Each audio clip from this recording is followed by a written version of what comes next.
இந்த வீடியோக்கு மேலேயும் ஒரு ரீல் இருக்கு, கீழேயும் ஒரு ரீல் இருக்கு. ஆனா இது நீங்க வந்து செல்ஃப் கண்ட்ரோலோட ஃபுல்லா பாத்தீங்கன்னா, ஏன் இந்த மாதிரி ரீல்ஸ் தள்ளிட்டே இருக்கிறது நல்லது கிடையாதுன்னு நான் சொல்ல போறேன். ஸோ ஃபர்ஸ்ட் நீங்க யோசிச்சு பாருங்க. ஒரு ரீல்ன்றது வந்து அப் டு 1 மினிட் இல்ல கொஞ்சம் எக்ஸ்ட்ரா இருக்கும். ஆனா வந்து ரொம்ப ரொம்ப ரொம்ப ஷார்ட் ஃபார்மான கண்டென்ட்.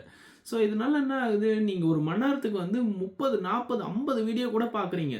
அதனால வந்து உங்க பிரெயின் வந்து டக்கு டக்கு டக்குன்னு நியூ நியூ நியூ கான்டென்ட்டா போயிட்டே இருக்கு. ஸோ நீங்க ஒரு விஷயத்துல ஃபோக்கஸ் பண்றதுக்கு முன்னாடியே புது கான்டென்ட் பார்க்குறீங்க. அதுல நீங்க ஃபோக்கஸ் பண்றதுக்கு முன்னாடி இன்னொன்னு வந்துருது. ஸோ இதனால உங்க பிரெயின் என்ன பண்ணுது, புது புது விஷயத்த அடாப்ட் ஆயிட்டே இருக்கு. ஸோ நீங்க ஒரு புக் எடுத்து படிக்கணும், இல்ல ஏதோ ஒரு வேலைய ஃபோக்கஸ்டா பண்ணணும்னா 5 நிமிஷத்துக்கு மேல உங்களால உட்கார முடியல. இது வந்து நீங்க சோம்பேறி ஆயிட்டீங்கன்றதுனால கிடையாது. ஆக்சுவலா நீங்க உங்க பிரெயின வந்து எவ்ரி 5 மினிட்ஸ் புதுசா ஒரு விஷயத்த காமிச்சு காமிச்சு காமிச்சு ட்ரெயின் பண்ணியிருக்கீங்க. அதனால தான் உங்களால வந்து ஃபோக்கஸ் பண்ண முடியல. அவங்க அல்காரிதத்த டிசைன் பண்ணதே வந்து நம்மள மாரி ஆளுங்கள இந்த ஃபோனோடயே அட்டாச்டா வச்சுக்கிறதுக்காக தான். உங்களோட அட்டென்ஷன் எவ்வளோ வேல்யூபிள் ஆனது, அத எதுல போடணும்ன்றத யோசிங்க. ஏன்னா, உங்க அட்டென்ஷன வச்சு அவங்க வந்து பயங்கரமான காசு சம்பாரிச்சுட்டு இருக்காங்க. இந்த மாரி ரீல்ஸ் அடிக்ட்டா இருக்க உங்க ஃப்ரெண்டுக்கு இந்த வீடியோவ ஷேர் பண்ணுங்க.